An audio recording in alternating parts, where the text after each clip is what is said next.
What did Darth Plagueis, Dark Lord of the Sith and Mon Sith Lord, think of Darth Vitiate? Darth Vitiate was a Sith Lord unlike any before him, living 5,000 years before the events of the Battle of Yavin in 0 BBY. Darth Plagueis was a Mon Sith Lord taken under the wing of Darth Tenebris, his Sith Master, and one of the grandfather figures of the Rule of Two era after killing his unnamed Twi'lek Sith Master of the Bainite Sith. Darth Plagueis was unlike any Dark Lord that came before him, wanting to be a scientist and technological master, like his master, the Bith scientist Darth Tenebris, who I discussed briefly earlier on this list. Darth Tenebris, like Plagueis, passed on his studies to be a scientist to their Padawans, both Plagueis and Sidious respectively.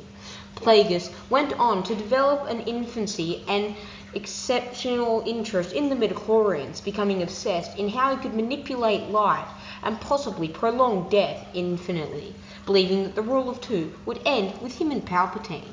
However, Plagueis once noted in the novelization of his book Darth Plagueis, one of the greatest Star Wars books and books of all time that I have ever read, that Darth Vitiate, he noted, that had lived for over 1,000 years, still met his eventual demise. This proved to Plagueis' theory that all Sith that sought to break the bonds of immortality and become an immortal entity to forever torment the galaxy under the thrall of the dark side were looking in the right place, and Vitiate was the first person to ever come close to discovering this secret, making Vitiate one of Plagueis' idols, although he did agree that the Rule of Two Sith had to change, and that Vitiate's teachings could no longer be accepted into their order. He still admired Vitiate, and thought that he was one of the greatest Sith to ever live.